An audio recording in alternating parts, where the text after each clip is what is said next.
Hello everyone. So today I'm going to show you the Padlet, so the discussion board. So I use it quite frequently because easier for me to set up the board and also easier for the student to post the comments, okay, to participate in the discussion. Okay, so after you sign up and log in, you will come into this page. Then you can make a Padlet. Normally I choose wall, okay, so that the contents will be organized in a brick-like layout. Okay, so this is the interface. You can change the title. For example, I'm going to create a discussion board for my business information system students to let them to discuss about the importance of student information system, right? So let's start. Okay, type the title. Okay, so discussion, um, the importance of student information system. Right. So description. Okay, so post your opinions. Okay, short description. And then here I can change the wallpaper. Let's get something less fancy. Okay, blackboard form, right? Okay. Okay, you also can change the color scheme, and also if you want to make it like less formal, you can choose a kind of a, uh, kind of a less formal font type. And then you can enable the comments.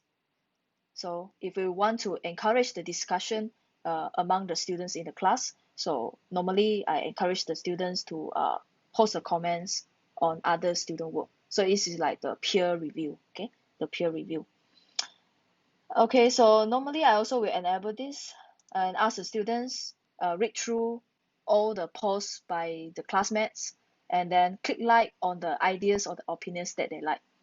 So just to make them have that peer collaborations, even though we do it online and no longer in the physical class, that they can interact with each other that directly.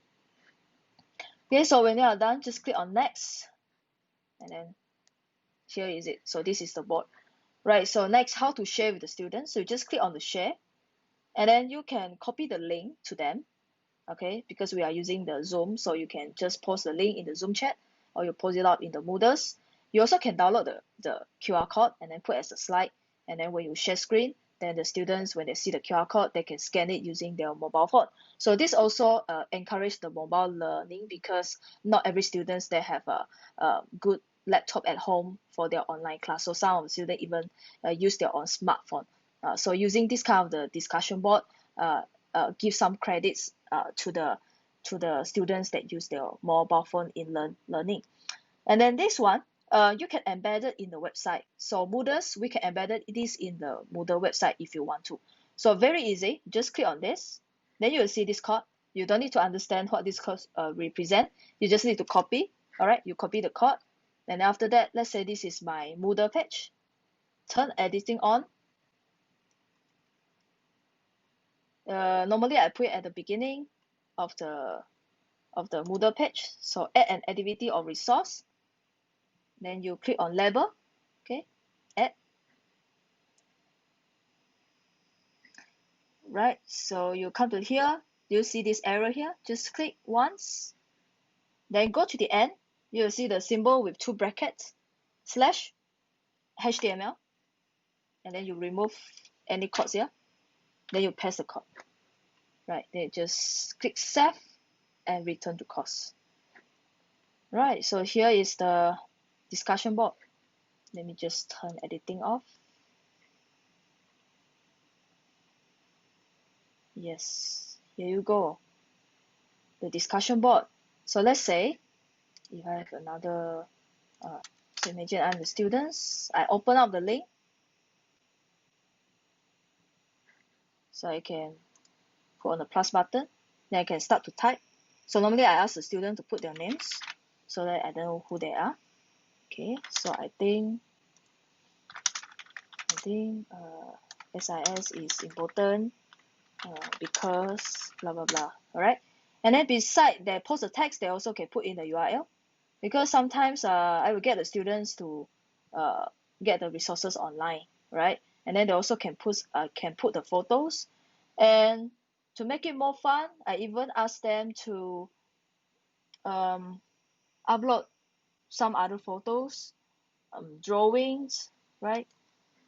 Okay, and also they can record the audio as well.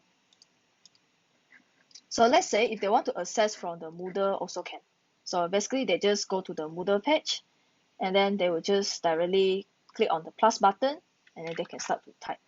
Yeah, so you can make it like a discussion board, so whereby every week you can post different questions, and then you can keep the students, you can update from the students, like their opinions, okay, their ideas weekly.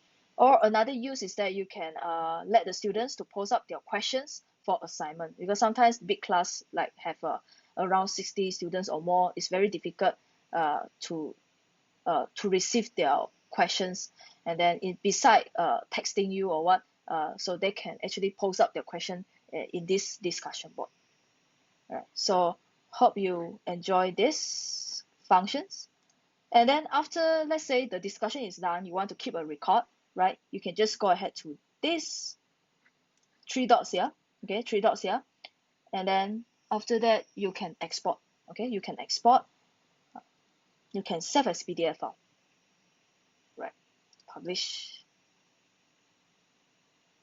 So then you can keep this as a record in case in the future if uh, the officers come and they want to check on the student works, then you can show this PDF. So at least we keep a record of the students' feedback, as one of the important factors why we use technology tools in learning and teaching is we also can document it, okay?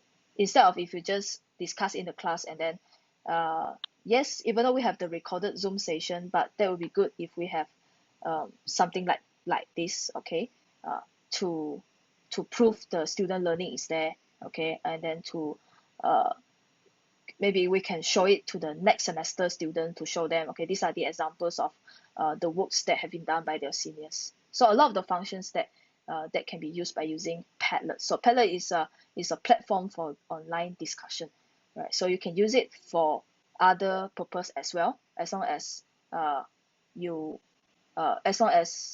you can keep track with the student feedback and also the answers in a much more interactive way, and then some more quite easy to use.